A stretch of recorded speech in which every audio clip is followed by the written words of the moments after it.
Are you gearing up for radiology board exams? The Radiology Review wants to save you money. Visit our discount code section for current offers on Radiology Review recommended educational resources. Head to theradiologyreview.com and navigate to the discount code section. Terms and conditions apply. Limited time offer. Discounts may vary. Welcome to the Radiology Review podcast with your host, Dr. Matt Covington, a board-certified radiologist. For additional content, please follow the Radiology Review on social media, such as X or Instagram, at RadRevPodcast. Send emails to theradiologyreview@gmail.com or visit the website, theradiologyreview.com. Welcome to the Radiology Review podcast. Thank you for joining me on this special episode where I am accompanied by three esteemed colleagues in the field of radiology and nuclear medicine, Drs. Ryan Avery, Tamara Lundeen, and Phillip. Together we delve into the dynamic landscape of our profession, reflecting on the notable trends of 2023 while projecting the future that awaits radiology in 2024 and beyond. In this episode, we explore topics including the sizzling radiology job market, the transformative impact of artificial intelligence, the evolving realm of teleradiology, and the promising frontier of nuclear medicine theranostics. I hope you enjoy this thought-provoking conversation. Without further ado, let's dive into this episode. I would like to thank my guests for this interview and each of our listeners for joining us today. I am pleased to have with me today three esteemed colleagues in radiology and nuclear medicine to join with me in discussing topics of interest pertinent to medical imaging. As we embark on 2024, I think it is worthwhile to reflect on what 2023 meant for medical imaging, while also looking forward to the future of radiology in 2024 and beyond. To accomplish this goal, I couldn't ask for better company than Dr. Ryan Avery, Dr. Tamara Lundeen, and Dr. Phillip. Let me go ahead and get out in front with a disclosure that any opinions discussed today are our own personal opinions only and do not necessarily reflect the opinions of our employers. Let's go ahead with some brief introductions. Ryan Avery, let's start with you. Yeah, my name's Ryan Avery. I'm the chief of nuclear medicine for about 2 years over at Northwestern Medicine, and I worked in academic medicine.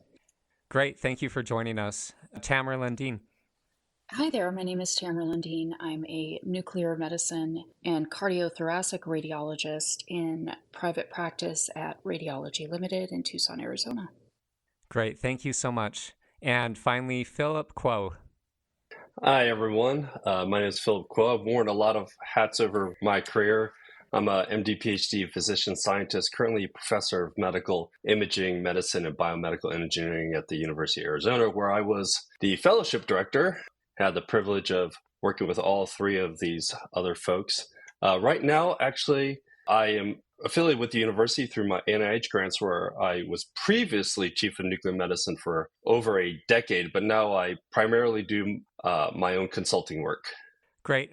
Thank you so much. Again, I'm really happy to have each of you here, and I think this will be interesting and useful for our listeners. So when I think back on 2023, I think some of the leading topics included not only artificial intelligence and machine learning, which got a lot of headlines for sure, but also a very strong job market for radiologists, which goes hand in hand with a huge demand for imaging services and relative shortages of radiologists versus available jobs. With that being said, what do each of you consider the biggest news stories of 2023 for radiology and nuclear medicine? Let's go ahead and start with Ryan. Matt, I think that really what you kicked it off with the shift in radiology post-COVID related to supply versus demand for 2023 continues to be the major story. I mean, there's other things that have gone on, but I am amazed to see how this overtly high demand compared to the supply has completely changed the paradigm of radiology currently. And where I thought maybe in 2022, this would be more of a, kind of a small little wave that would disappear. I'm starting to realize that this is going to affect radiology through, the majority of our career. So I'll leave it at that. Wow, the majority of our career. I mean, I don't disagree with that, but that is something to kind of wrap our heads around. Tamara, what are your thoughts here? I completely agree with Ryan. We've often compared notes with our workload and ability to recruit new radiologists in both the private practice and academic spectrum. And, we keep saying, when's the cavalry coming? And is the cavalry coming? Because after COVID, it became just very apparent that people are leaving the field and radiology is being utilized higher than it ever has. And at the same time, there are fewer radiologists in the hospital and a huge wave of residents who are interested in remote work. So we're facing a real staffing shortage that I agree with Ryan. I don't see any real end in sight. Well, thank you. And I appreciate you bringing in the component of remote work. I think that is definitely a top trend in radiology and is tied hand in hand with our workforce issues and solutions that are being considered to help with this. Phil, what are your thoughts? Yeah, I agree with everything that's been said before. So I'm going to say something maybe a little bit different. I think in 2023, one of the most exciting things was that they finally received full approval by the FDA of the new anti-amyloid antibody therapies. And that has been shown in the phase 3 trials to be able to successfully remove amyloid from the brain. This is really finally going to be what we hope is the quote unquote beginning of the end for Alzheimer's disease. And for those of us who've been working in that field, which has been a lot of people over many, many, many years, to really reach this milestone is amazing. And this therapy, of course, slows down the disease. It doesn't cure it, but it's really proven that we can at least finally make a dent in this devastating disease. And imaging, particularly nuclear medicine, plays a huge, huge part in it. But also, if I can loop back to what you guys are talking about, we focus a lot on the imaging of PET for amyloid, but the number of MRIs that are going to be needed to sustain these therapies that are just starting is just going to, again, increase the workload that our field is facing in a big way. Thanks, Matt. One other point, what I always kind of notice is if something in radiology news actually pops up in my just day-to-day news feed on my phone, I always consider that big news. And one, the amyloid beta antibody therapies was one that popped up. The other one that I think just popped up that I think is really important from like a big news perspective, right before Christmas, there was a news brief that I'm just going to leave it as a major pharmaceutical company, one of the major players, spent multiple billions of dollars to acquire a radioligand therapy outfit.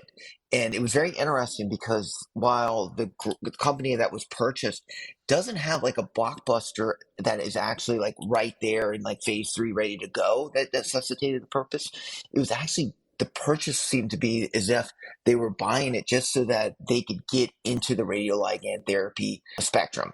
The fact that that amount of money and that type of purchase is popping up in my day-to-day newsfeed really is a highlight that radioligand therapy is going to be really exploding in the near future.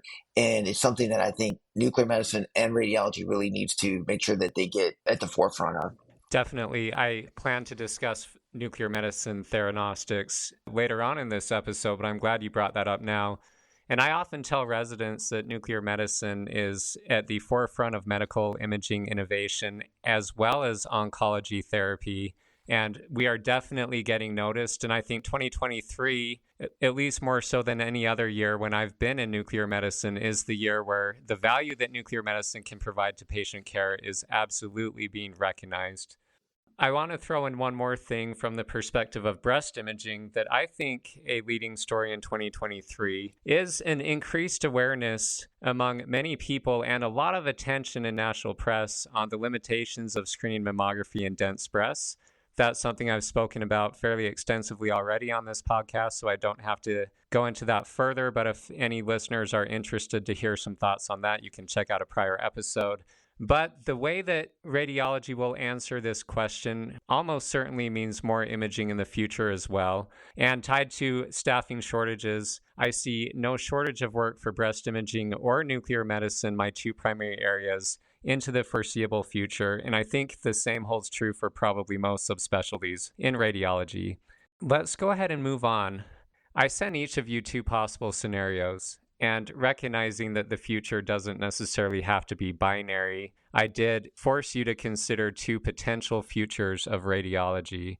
And my question was, which of these possible futures do you think is most likely? Radiology volume and complexity continue to rise, and the medical imaging workforce is increasingly overwhelmed. Versus scenario 2. Artificial intelligence and machine learning remove many interpretation tasks from radiologists, and there will be too many radiologists for the work required.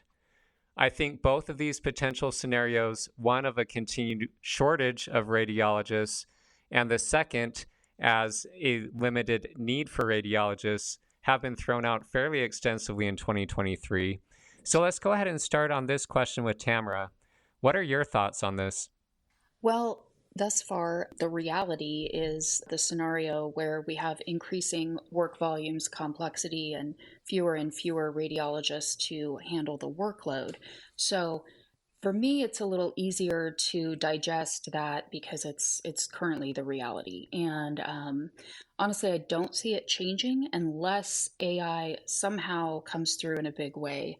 As of right now in our practice, we have really limited AI capabilities. We have a little help with Rad AI and PowerScribe, but I would say it's not transformative. And overall, I know there's a lot of AI development. It's been a big topic all throughout 2023. But, as far as how soon and meaningful it's going to play a role in radiology, I honestly can say I wish it would come sooner and work better because we really could use it. We're very just inundated on a daily basis.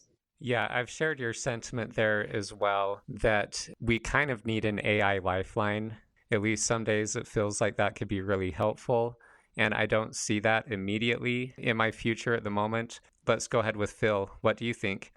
Yeah, I really think this is interesting, these two scenarios. And if I may hypothesize, I think if we get to two, it's because one has finally hit the tipping point. So basically, as we all know, we are already at that point where the medical imaging workforce is already overwhelmed. And I'm hearing from many sites that the list of just unread studies is just getting so long, and that scans are taking so long to get at. So not only volume, but days overdue. And when that critical unmet need just expands and expands and expands, I think that's when you're going to get to that point, what you're saying in number two, which is where we start to get replaced. I think it's very, very important that we don't get to the point where the interpretive tasks are being done by AI machine learning. We can discuss the legal aspects of why I think that will never happen because there always has to be someone on the line to get sued. But I don't think we'll get to two unless one reaches a point where, and I'm not saying, I don't know when that will, but it's certainly not trending correctly, that we just need something to happen, even if it's not that great, to cut down on the massively long lists. Thanks, Matt. Yeah, I think that's great. And we can dive a little further into some of what you said. But first, let's hear from Ryan. What do you think, Ryan? Matt, I kind of always think of the audience of who's going to be listening. I always think of residents who are in kind of the middle of it where they're starting to kind of learn for their boards. And I think for that audience, I think we're going to see a shift from scenario one, which Phil and Tamara are mentioning, that our lists are all exploding. Everyone I spoke with over the last year has gone from a bad list to a worse list and doesn't see any solutions. And I think everyone is all waiting for some AI components that will actually work. I agree with Tamara. Everything I've seen this year, I've still been underwhelmed. But over time, and I think through some of kind of your listeners or target audience career, they're going to see more of a scenario where we move to 2, but that's going to be for a while, like later in their career, maybe 10 to 15 years. Because right now, from what I'm hearing, what I'm learning, is we're already at a deficit of about 10,000 radiologists as to where we need to be now. And every year, we're making about 1,000 new residents coming out of training and entering the workforce. So just doing those metrics, we're 10 years out from getting back to where we need to be. Then, even in that 10 years, growth is going to continue to happen. So we're many years out from even getting back to being completely staffed. And unless AI comes with some major silver bullets in the next 5 to 7 years, I don't see us getting out of scenario 1 anytime soon. So a few solutions potentially exist to the current workforce challenges, and one is to simply hire more radiologists. It's been pointed out many times this year that there simply are not enough radiologists to be hired. Another potential solution is AI and machine learning that can either take away some interpretive tasks and do it itself without a radiologist's input, or otherwise make us more efficient. Another option is to simply find more efficiencies in the system itself. From what I'm hearing from you, it doesn't sound like you necessarily think it's possible to become much more efficient as a radiology workforce. Is that an accurate assessment? I think we're all maxed out. Yeah. I don't know, Phil and Ryan's experience, but I find that we read more and more cases every year. We're pushing the limits, and you get a tipping point where you just start missing things because you're trying to go too fast. I think if AI being the savior is the potential is really great for AI, but in the near future where we really just need help now. Look, what is AI machine learning good at? It's good at simple things, right? And those are not the things we need help with. If it's a simple interpretation, we can do it quickly. Right, so it doesn't really gain us that much. When I was thinking about your podcast, I thought about kind of over the years of us thinking about this. And I remember back to my chair before he became chair at Mass General, Jim Brink. This was 20 years ago. I remember sitting next to him in a chair during residency, and he said, Phil, why can't they just develop something where I can just click on the lymph node and it'll just measure it for me, or click on this renal calculus and it'll just measure it for me? And to this day, 2 decades later, we still don't have something that could just make us that efficient. So we're not measuring things, and that we can actually focus on the interpretive component. We're a long way away from letting AI to help us with the interpretation of the more complex studies. But just the efficiency is, I think, where we really should be focusing on, and it's still not there. Thanks. Right. If there are any AI developers out there or future AI developers, I've often told people that AI is trying to do complex things for us. For example, in breast imaging, trying to interpret and find cancers in the most complex mammograms. I mean, as well as the, say normal on the clearly normal ones, which could potentially be impactful. But at this point, I would accept something that is as simple as an AI that detects when I say a left-right discrepancy. Maybe I measure something in the right breast and I dictate left breast. Something as easy as that could actually make a difference for patient care. I think AI could be helpful in different ways potentially than are currently anticipated. Speaking of AI a little bit further, I've typically said, and I've said this statement on this podcast as well, that I hadn't yet seen any AI programs that really wowed me, really blew my socks off. But I have to say that did change in 2023. Now, I'm not able to go into the specifics of this because it's a company in development, and I assume there's many examples. But in 2023, I did see some AI where I kind of had my jaw drop and thought, wow, this really could potentially change the way we do our work. There is some surprising aspects of AI that could come out potentially quicker than we anticipate. I think that's somewhat similar to ChatGPT, where it sort of, I think, caught a lot of people off guard how good it is at doing certain tasks. Have any of you seen any AI or machine learning programs that really impressed you in 2023? So Matt, I'll chime in here. I am not, but it's not a slight. One thing I saw that was impressive in 2023 was ChatGPT. While I'm waiting and hoping for something that's AI, one thing that, from a perspective of AI, is just as you mentioned, it catches people off guard.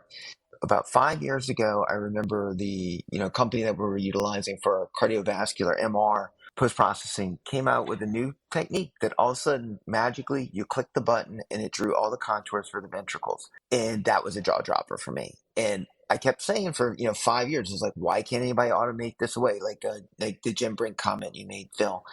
And then all of a sudden one day it happened, and that was it. And it seems like you keep waiting and waiting, and then when it happens fast. So I would expect some of those other things. I'll leave it at that. Other thoughts? Phil, Tamara? Ryan, I think that's a great example. And it's actually where I think AI can really add efficiencies. I love what you said, Matt, because this is exactly an example of the good and the not so good. Focusing our AI on these multiple repetitive tasks that we do all day long, that if you could just even make 25% faster and save a lot of time, AI is being utilized on the more difficult stuff. And that's also good, but it doesn't necessarily cut down our time. I'm going to bring out, instead of cardiac MR segmentation like Ryan just did, PSMA PET segmentation, which is some of the AI algorithms I'm helping to develop. While with cardiac MR, this is something as I've seen Ryan do many times for many hours, manually segmenting these things. There's also a trap that I feel like AI is going to bring us into, is it's going to give us an added capability, which is great, but it just will mean more work, but in a good way. So for those of you maybe not familiar, we've found that with these radioligand therapies that target PSMA for prostate cancer, if we actually segment out the disease, we can actually get a lot of predictive information from the baseline PET scans as to how patients are going to do. But that is an incredibly challenging task without AI. It would take you far too long, and I would hope that no one would be expected to do that. But AI can actually make it feasible, which makes it then one more thing that we have to do because we can do it now. But of course, it's valuable to the patient, so we should welcome this. But I think it's a double-edged sword that when you have this added capability, you are just going to be asked to do more and more and more, which is, I think, part of the good and the bad, the double-edged sword of our field, like many other areas of medicine. As we get better, there's just more to do. Thanks, Matt. And Tamara? Yeah, like Ryan, I've seen a lot more AI utilized in cardiac imaging and specifically structural heart. Like there's AI algorithms to segment out the aortic root. I would like to bring up another point, though, coming from the realm of private practice. A lot of times we don't have the same access to even these programs that are out there now because it's just cost prohibitive. So it kind of blows my mind sometimes that like I'm still sitting there measuring things that I know could be automated, but the program is too expensive for, practices to afford. We only get paid a certain amount for the study, and, you factor in all of the reimbursement rates, and all of a sudden you realize you're still stuck doing this because it's just cost prohibitive. So, that's something else that may factor into some discrepancies in how much AI can help us down the road. Wow, thank you for pointing that out. That's something I've probably thought too little about, but it's really true, especially in an environment where it seems each year we get reimbursed a little bit less per exam for many radiology studies. These AI companies definitely are wanting to come in at potentially the highest price they possibly can to sell their products for use. How we afford these products is something that probably needs careful consideration as well, because there's just so many potential AI products coming out there. Reimbursement per exam, if anything, is likely to potentially decrease going forward. So how will we afford this? And I think that probably applies regardless of what practice setting you're in. Maybe some academic centers will have some research agreements that can help get some of the latest AI in the door at a lower price. But nonetheless, a great point. Thank you, Tamara, for pointing that out. Any other thoughts there? I have one thought extra, and it was kind of segging it, and I think Tamara makes a great point. Considering the RVUs in purchasing and acquiring these newer things, they are prohibitive to the large majority of the radiologists out there. At RSNA last year, I went and saw thousands of booths, AI this, AI that, AI this. And this year, there was less. But it wasn't as if AI dropped off. I saw more consolidation. And it looked like there were bigger booths, but less in number. And I think what happens is in some way, shape, or form, AI is going to get either built in or baked into some of these bigger applications that we're kind of using now. For example, our voice dictation system or our PACS. And that's the way they're going to be more widely utilized and widely adapted. It's going to be some kind of more bigger program that everyone's going to need. And it won't be all this little boutique where everybody's buying 12 different little AI programs to solve their problems. One of my mentors, it was actually Jim Brick again, said that AI, or I'm going to paraphrase that AI, it's going to be part of our future. And the only thing for sure is that the radiologist who doesn't learn AI is going to get left behind. You're going to have to learn it. And for better or worse, it's going to make our lives more complicated because that burden will almost certainly fall upon us ultimately in one way, shape, or form. Each one of these things, each one of these programs and everything, who else is going to implement it correctly? It's going to be our responsibility. So I'm glad it's getting emphasis during residency. It's going to move faster than anything we've ever seen before in radiology. So once you're out of residency, you're going to be out of date very quickly because every single AI program will have its own different quirk that you'll have to become familiar with. But I really want to say that Tamara hit it right on the head. Without demonstrated value, it really won't get implemented. The reality will be it won't help the field as an entire whole as we hope it will if it can't demonstrate value. And that's a very difficult equation because what we see as value as a field in radiology is different from outside of our field. And I think we really have to make sure we have the perspective outside of our little zone within radiology and look at what the administrators crunch the numbers, see it from the perspective of your practice managers. Show up to those meetings and really become a part of that process. Even if it does add value, if they don't see it, it won't matter. So thank you, Tamara, for pointing out that very critical note about value. Yes. And thank you, Phil, for pointing out that AI ideally would simplify our tasks, but that's not a given conclusion. I've spoken with several AI companies developing various products, and one thing I often point out to them is that in some ways, products that they think will simplify our workflows could actually make them more complicated. For example, in breast imaging, one common thing I see that majority, in my opinion, of AI vendors are doing is providing you with a risk score, which really kind of has undefined units of the likelihood that a finding on an imaging is cancer. And for example, I could look at one mammogram and it will give me a risk score of 20, another mammogram with a risk score of 46, and another mammogram with a risk score of 72, all of which may ultimately not be cancers. But having that additional information actually could potentially greatly complicate the task of interpreting a mammogram because it's simply one more metric that has to be considered on top of everything else I already have to consider. I want to segue a little bit into teleradiology, and this continues some themes that you mentioned with AI. I specifically think back on an interview I had with Dr. Ben Strong, who is the Chief Medical Officer of VRAD, and he spoke about how they already have successfully implemented a few AI systems into their practice and have found efficiencies. VRAD is obviously a big national player in medical imaging. Is it going to be the scenario where these big players that have already potentially gone through multiple rounds of consolidation, they may be the ones that have resources to implement AI versus maybe a smaller academic or private practice center that may struggle to implement AI to the same degree? Is that a possibility? Matt, when you talk about scale, and as Tamara mentioned, that kind of how do you have that much money to justify the quality? I think you're probably right, and or at least as a consideration, is that probably these AI components that can streamline and provide maybe just a small but marginal amount of value that when you put it out to the scope of how large one of these big groups such as VRAD or et cetera would be, I think would be the places that would be implementable.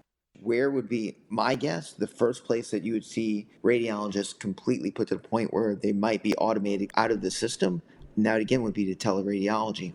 I'm going to echo what Ryan said.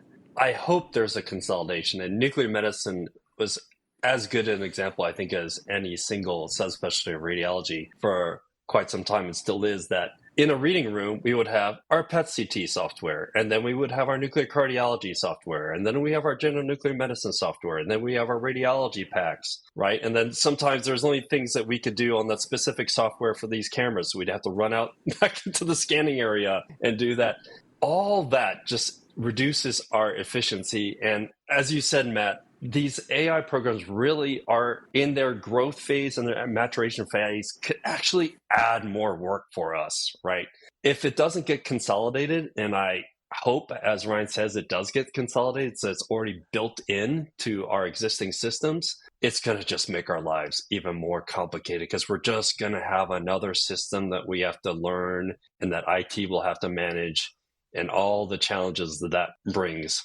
I think we're still in that growth phase, just like you said, Matt. Great. Tamara, any other thoughts? Yeah, I completely agree. I think consolidation has been a theme of the early 2020s. The private practice that I'm part of underwent a private equity merger, and the thought was consolidation with a bigger group would bring better insurance reimbursement rates, better rates with vendors like Siemens, maybe better rates with packages that offer AI, Terra Recon, CVI 42, things like that. So, what I've actually experienced though is it's been very slow and kind of clunky. You think just because you're part of a bigger group, you'll have more leverage, and it hasn't always perfectly worked out that way. So, I think as radiologists as a whole, we maybe need to reconsider, just really backing ACR and our larger organizations to really bring this to the forefront. And when our lobbyists go to Congress, really talk about tying more of the reimbursement rates to future developments with AI and how it might potentially help the field as a whole bring more value to the patient experience. Particularly, we had a program called HeartFlow, which is a functional fractional reserve that can help us with coronary CTA. Medicare will pay for it, private insurances won't pay for it. So this is a whole AI algorithm that can greatly improve patient outcomes, let them avoid a cath, and yet we're still struggling to get it covered with insurance. I definitely still strongly support ACR and, financially in other ways. And I'm hoping that they will bring a lot of this new AI development to the table when Medicare and private insurance, we don't have as much control over private insurance, but especially with Medicare reimbursement rates, got to factor it in because if it's not paid for, it's really hard to implement. Thank you, Tamara. That again brings up a really good point on the payment of this. And it causes me to wonder, ultimately, will radiologists be expected to pay for these AI innovations and implementing AI from our own paychecks, essentially through, paying for these expensive systems, yet receiving the same reimbursement? Or could an organization like the ACR help us actually potentially negotiate for an increased payment due to AI? I guess another solution to pay for this would be if AI does actually increase our efficiency, then that efficiency could pay for itself. But I think that remains to be seen. So let's go ahead and transition. Have your thoughts on teleradiology changed during 2023? I will say definitely teleradiology is the wave of the future. Like Ryan mentioned, I think a lot of it was speared by the post-COVID and the COVID years where a lot of people realized that we can do quite a bit of our job remotely. And that saves a lot of personal time and allows people to have a better work-life balance. I will say in the private practice sphere, we have tried to recruit people to take in-person positions. And I would say for every maybe one in-person we are able to hire, we have maybe 4 or 5 that are only willing to do telework. It also seems like the current residents have, I was joking about it yesterday with some other former residents that I'm friends with, that it's kind of like build your own adventure now. And they have a very different experience than when I came out of training. You can find a teleradiology subspecialty job where you don't even have to deal with any reading of general radiology anymore if you don't want to. We have actually now, I think, maybe 4 or 5 tele-mammo physicians who do virtual biopsies. I mean, the wave of the future is at our door. And I think the residents that are coming out of training right now, they really do have the opportunity to create their dream job. If it's remote or part in person, there is so much more flexibility after COVID. I agree. My attitudes and experience of where teleradiology is right now has vastly changed in the last year, mainly because I've accepted and realized that the supply issue with new radiologists is not going to get resolved anytime soon. Getting people to move to come to a new institution and be in person is just an uphill battle, like Tamara described. And then, particularly, the volume, you just need more people to read, and there's no other way to do it than tele.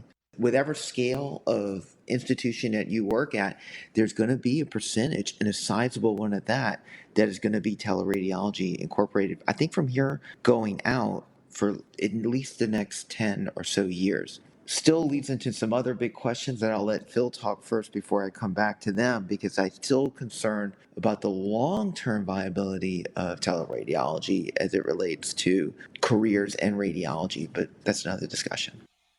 Teleradiology is, as everyone stated, here to stay. It actually really started at a time at the beginning of my residency.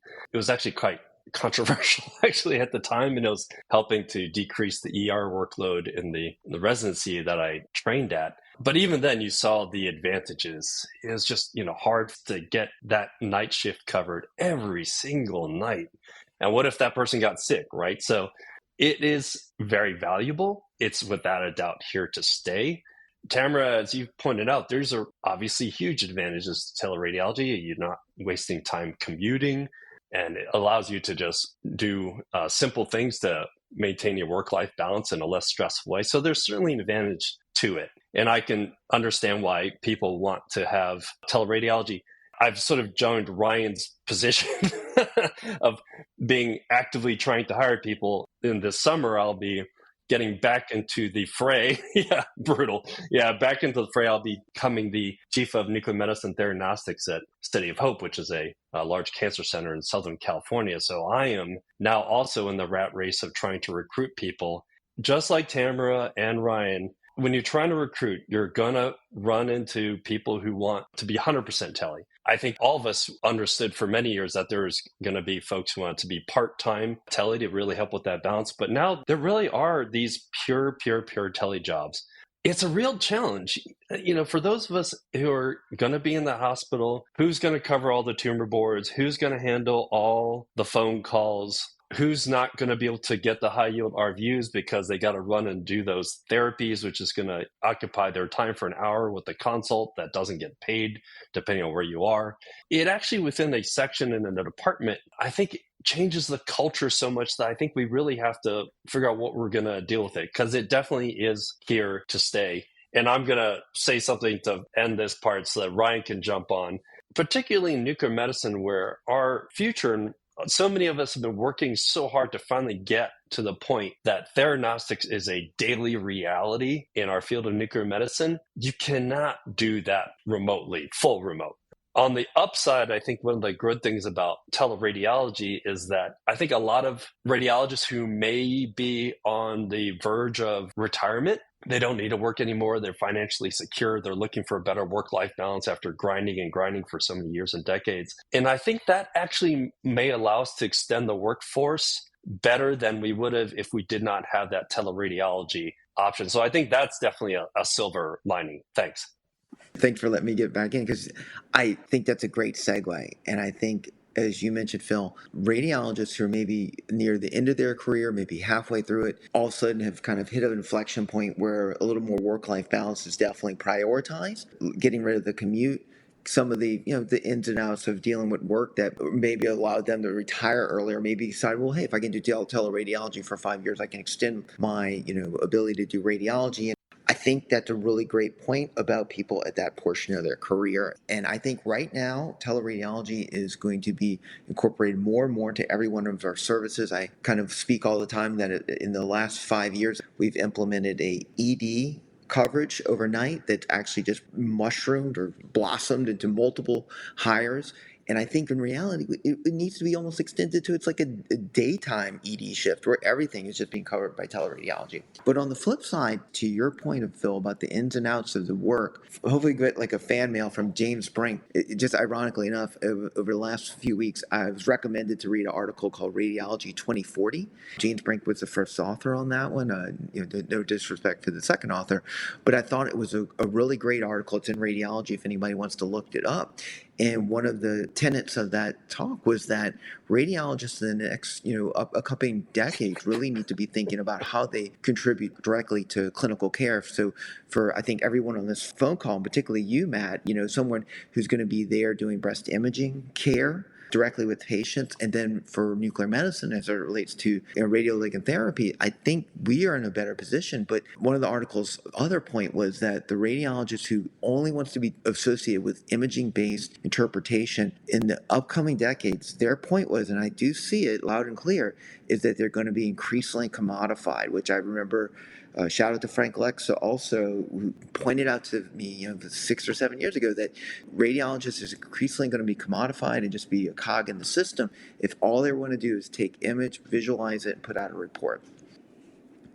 Yeah, you guys have brought up a lot of really interesting points. That phrase from Tamara that new residents are in a position where they have the luxury of choosing their own adventure is really thought-provoking. And it makes me wonder, how do you balance the fact that new residents potentially can choose a lot more of what they want to do versus someone who's maybe been in a practice for 20 years? How do you make sure that those who actually have been in the practice 20 years, who are showing up in person every day and are expected to continue to do so, how do you keep them happy in this current scenario? It's almost as if you have to change jobs to get all of these bonuses that are currently available out there. But obviously practices want to retain. They don't want people to switch.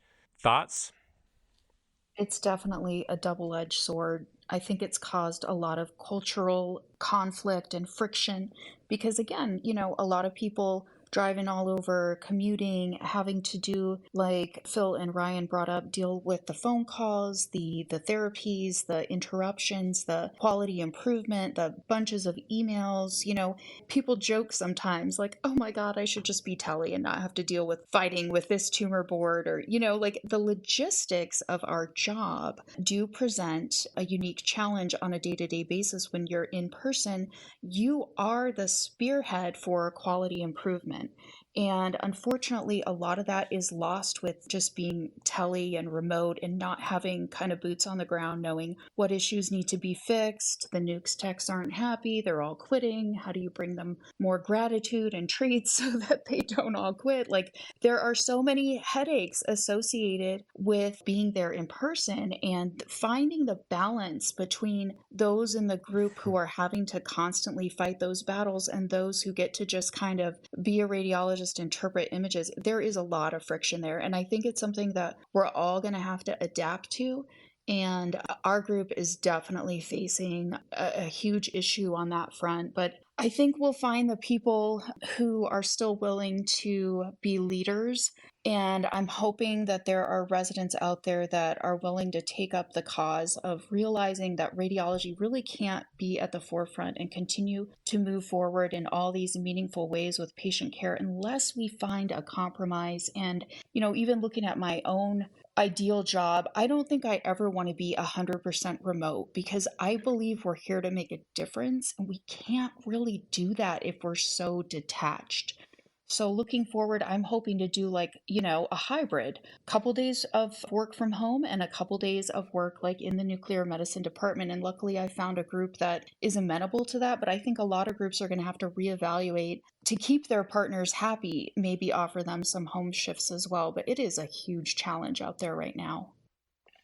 Tamara, I think that was perfect. And teleradiology is a great thing.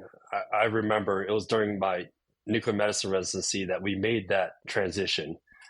I literally remember driving from my apartment into the hospital 4 times in one night for 4 VQs. I mean, it was just miserable quality of life.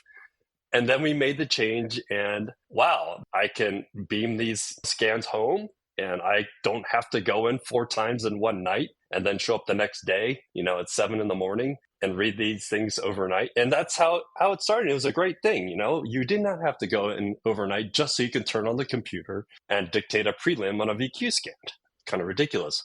I think it's all about the balance, just like you said, Tamara. Part-time tele so that you have another day where you don't have to start your commute, an hour early, depending on where you're living. It's easier to maybe do like a half day so you can have a half academic day, and it's easier to be productive at home. It gives so much more flexibility that can add to someone's quality of life, which is how we're going to keep people from burning out. On the other hand, I am like, I think almost everyone here on this call, the full-time tele, while I think it can work for some groups and some people long-term, I'm not saying that there isn't a specific niche where it might work if that's the only thing you're planning on doing for the whole rest of your entire career. But we are in this to be consultants as well, not just technologists churning out reads. One of the most satisfying things is getting to know your clinical colleagues. One of the things about nuclear medicine that I've always loved is that we work with the broadest scope of colleagues, and getting to know all these wonderful, dedicated people. It's been a big thing. I think it's a key to at least my job satisfaction, without a doubt, is interacting with those colleagues, interacting with their patients and their families. Just the simplest things that we can do for patients is a big deal. And particularly in nuclear medicine, where you are in charge of the lab, generating that culture and atmosphere within a lab so that the technologists can always come to you, and then that transfers to the highest quality of patient care. You can only do if you're there. Okay, you don't need everybody there every day, on site. But I think there has to be that balance. Thanks. I'll include a link in the show notes to this article. So if listeners want to find this article in Radiology by James Brink, you can check out the show notes for that. I'm just going to share a funny story about Professor Brink when we first started implementing the voice transcription technology. And before that, we dictated into a recording, and a human being would transcribe your report. And then we switched to our current technology. We're using this voice transcription, and we paid all this money to it. And then we're being in the reading room with German Brink, and he's looking around. All the residents are just typing. He's like, wait a minute, didn't we install this voice recognition technology? And he's like, why is everyone just typing? And why does everyone have those carpal tunnel wrist guards on? We're like, it doesn't work. We're all just typing all day now. And it's one of those things where the perception of value versus the value for the people boots on the ground can be very different. The perception of a value added was there because they were not paying for all the transcription fees anymore. And instead, the burden got shifted onto the radiologists. We saw only negative value on it in the beginning because we were all typing. The technology didn't work at all. But they were saving so much money on transcription costs that there was value. So we actually have to be super important in the process of assessing the value, because what might be value to us might be very different to somebody else, both ways. One of the things that I think that's really important, and kind of building off of what Tamara mentioned with the kind of choose your own adventure component of where the young trainees coming out, they can really pick everything. I used to tell residents, you kind of got like 2 or 3 columns of what you really want out of a job. And if you get 2 out of 3, 3 out of 4, you're in a great spot. Nowadays, you can really choose what you want. One thing I really want to point out for the younger residents and fellows who are coming out and considering jobs, one thing I really want to emphasize is getting into the hospital and actually working with people, working with your technologists, your patients, your colleagues, and actually having face-to-face. That matters in your career. And what happens is, I think a lot of residents right now may be playing the choose your own adventure of, hey, look, I got a great tele job. But then come to find out, maybe 5 or 7 years, and there have been studies that have been coming out, not having that day-to-day interaction, not working with other people, that leads to a burnout in and of itself. I guess you can only wake up so many days in your pajamas, sit down at the computer and do that without somehow it feeling like it's just a chore. While I think people who may be a little bit in their older part of their career, there might be a lot of good utilization for that. I think for younger people, getting into the hospital, getting to work and working with people face-to-face is still a very, very rewarding component of their career. And also, as Jim Brink in the article mentioned, that clinical care side of radiology is where it's going. Yeah, thanks, Ryan. This is a lot of food for thought for our future radiologists who are listening to this program. All four of us have subspecialty training in nuclear medicine, and I'm often telling residents that, in my opinion, nuclear medicine is currently the most innovative subspecialty area in medical imaging. What do each of you think radiology residents and nuclear medicine residents should appreciate about the current and future state of nuclear medicine diagnostics and theranostics? One of the important things that happened in 2023 was the readout of another PSMA PET theranostic trial. And, in disclosure, I'm a consultant for a whole myriad of these companies involved with radiopharmaceutical theranostics. But it's beginning to become clear that the path for prostate cancer and radioligand therapy with PSMA-targeted agents will be successful in implementing it earlier and earlier in disease. So right now, it's the PSMA PET targeted lutetium PSMA 617 is approved for nearly end-stage metastatic prostate cancer when there's very few treatment options left, almost none, essentially. And that's often where drug development starts for those of you who are interested in drug development. And then, as Ryan pointed out, we need the money from big pharma to drive our field forward quickly and effectively. And almost every single big pharma company now is investing in radioligand therapy. And that means billions and billions and billions of dollars. And that's what you need to move these trials forward.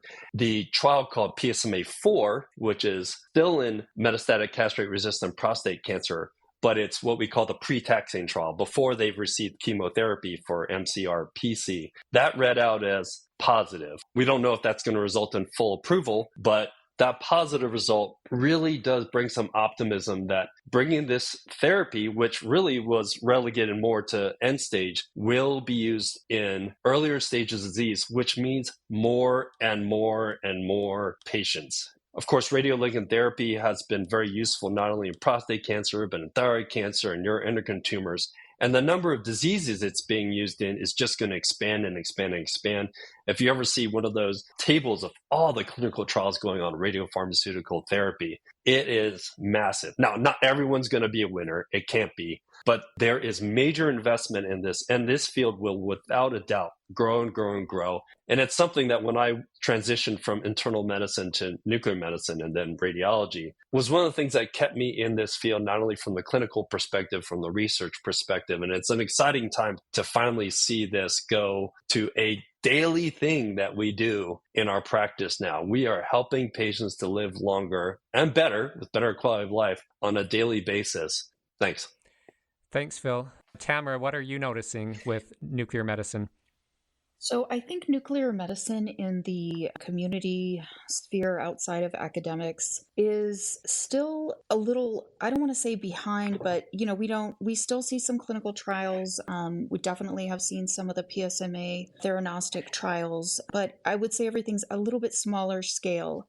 As Phil mentioned previously with the new amyloid antibody therapy, believe me, the community banging on the door to get the amyloid PET ASAP and start, utilizing that technology more. But again, just kind of waiting on the reimbursement to come through on that. I think we're still seeing the theranostics. That is the biggest thing since immunotherapy. I think it's going to absolutely explode. And in the community/private practice world, we wait a lot of times for the insurance to actually cover things. So I think we see it all. It's just a little more delayed. But again, being there in person, I look back on how I would be a nuclear medicine physician if I had just come out of training and been 100% tele.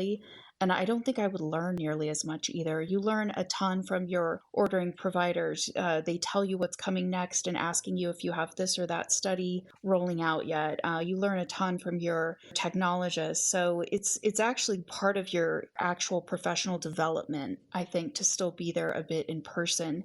And I do appreciate that there's a lot of new technologies coming down the pipeline that I'm hoping we can implement quickly in the community sphere as well, just, based on getting reimbursed. Great. Thank you. Ryan, what do you think? I think for growth rate and nuclear, the way I see it is, I remember when I went into my fellowship, which finished in 2010. I remember finishing the fellowship and one of the senior attendings saying, if we just had some more radio tracers, then this thing could really kind of take off, particularly in relation to PET. And it was a waiting period. Really was. I mean, Phil and I worked together so much, and it was funny how we were kind of always doing the same type of exams. And then within the last, well, about 6 years, but really clinically the last 4 years, I would say, all of a sudden it's exploding in relationship to the diversity of exams that we're doing, the amount of information I have to learn.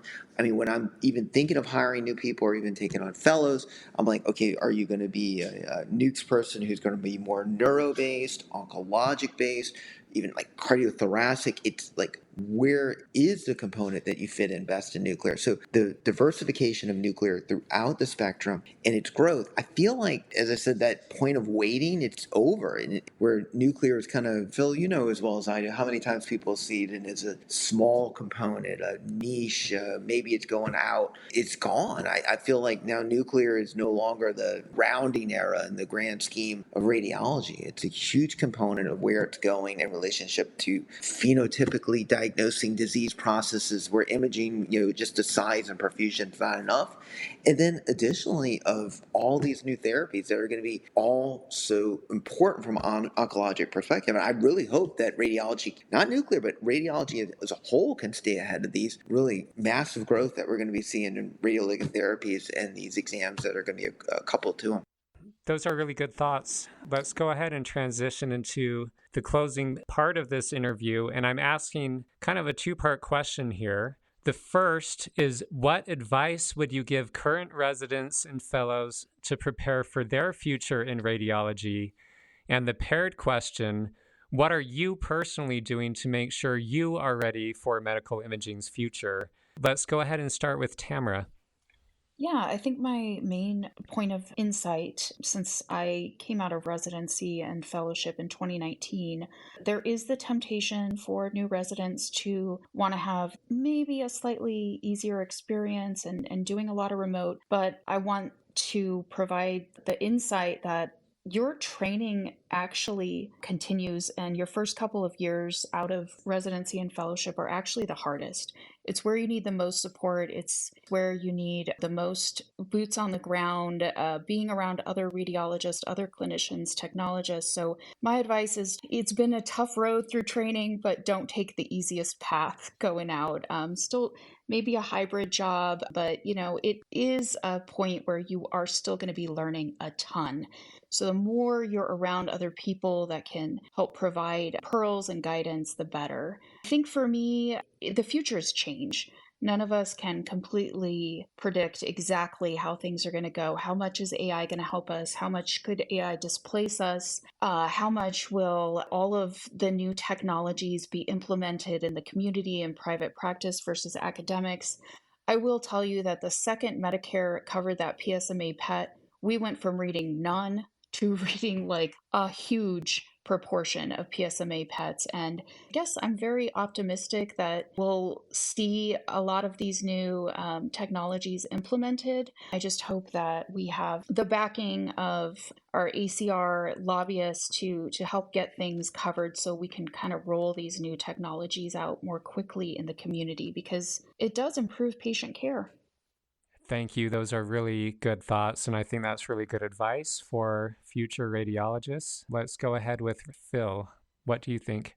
Tamara's remarks were spot on, and being part of a team is, I think, important to almost everyone. I think it's part of human nature. I was really privileged to be able to have Ryan join our team of two. Straight out of fellowship, the dynamic duo. What a team.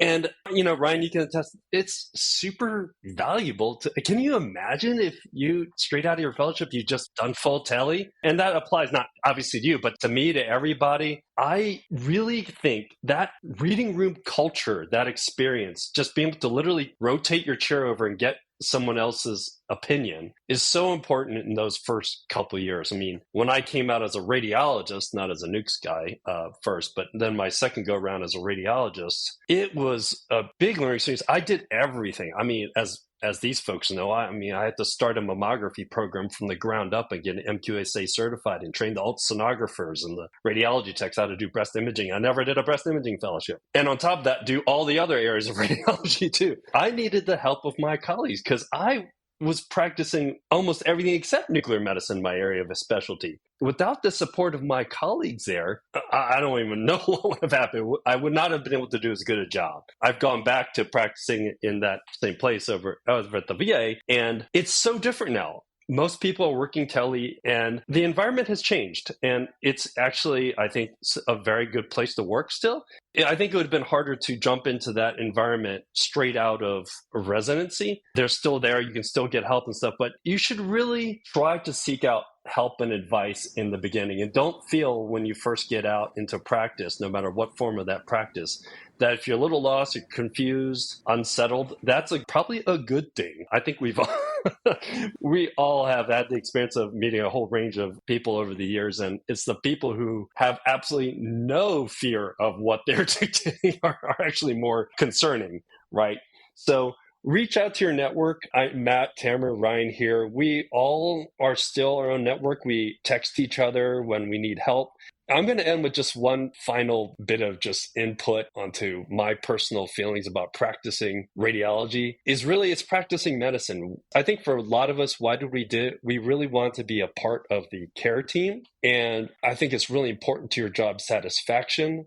And again, I'm not saying you have to be boots on the ground every single day, but getting to know each member of the oncology team, the radiation oncologists, in nuclear medicine, obviously the neurologists, everyone, we deal with everyone. It's huge. I mean, you make friends, you make colleagues, you feel like you're really, really helping the patient. I think it's why I went into medicine, is to really be a part of that integral part of the team and not just someone on the bench sort of looking from the side of the field. Thanks. Thanks. You've pointed out a lot of reasons why in-person work may be important for career development, and I don't disagree with any of that. My point I do want to make, though, is that at least VRAD and some of these bigger companies are aware of some of these traditional challenges and arguments against teleradiology, and they're actively working to address all of these problems. For example, in VRAD, you can fairly easily get a consultation on a subspecialty exam, and I've spoken with some independent radiologists who have confirmed that the system works pretty well. They have mentorship in place from the moment you join the company. So we can't entirely rule out the potential that teleradiology can figure this out. To balance the message to future trainees, do your homework, but absolutely consider everything that's being said here today, because ultimately we're all arguing for a strong future in radiology, and we want every graduating radiologist to be the best they possibly can be. And you just need to be aware of what challenges your practice setting might provide to you, and definitely reach out and get a wide variety of opinions before you make your decision on where to go. With that being said, let's go ahead to Ryan. What is your advice for future residents? What are you doing personally to prepare for your future in radiology? For future residents, I know you kind of mentioned, how are we going to address the changes to the oral boards was one of the things. So while I kind of think we've all hammered a lot about where your first job is, and I think all those points are very valid, being actively engaged in your residency is going to be very important. One little bit of advice to residency programs throughout for the residents is that I feel with the core exam that the training and the learning set it up so that it became much more didactic based. And I think because of the nature of it was just how much information and tidbits of knowledge that could be kind of dissected down to multiple choice questions needed to be fed to residents was kind of became the guiding principle. But I think for the oral boards, I think it would be very wise for us as educators who are ever out there training residents that we need to be engaged more in a case conference component, because the thing is, case conference is unpleasant. You have to sit there and take a case. You might boff it in front of everybody and they'll laugh at you and etc. But the thing is, That is an actively engaged way of learning that is going to be more needed. Our chief resident once told me, he's like, one of the best ways I learned for the core was case conference. So I think that more actively engaged learning, particularly case conference, is going to be really important at residencies as we start to move forward. So that would be one little bit of advice that I have out to the residents. What am I doing to prepare for the future? All these discussion points, and I feel so good because I talk to everyone here, a little bit here, a little bit there, but I find it so ironic that we're all talking about the same thing. So obviously this is in the water and we know it. I guess what I'm trying to do, and what I encourage to others, is while everybody knows the game has changed, the formula that's underlying it hasn't. So don't get caught up. And if you think something's too good to be true, it probably is. Thank you so much to each of you for your input and for your time here. I think this is something that will be really useful for residents as well as currently practicing radiologists and those generally interested in medical imaging. Thank you, and let's do this again, perhaps next year. Content of this podcast is provided for informal educational purposes only for radiology trainees and radiologists. Medical practitioners, please make your own independent assessment before suggesting a diagnosis or recommending any course of treatment. This podcast should not be used for self-diagnosis or self-treatment and is not a substitute for independent professional medical care. Please consult your own physician regarding any diagnosis, imaging interpretation, or course of treatment.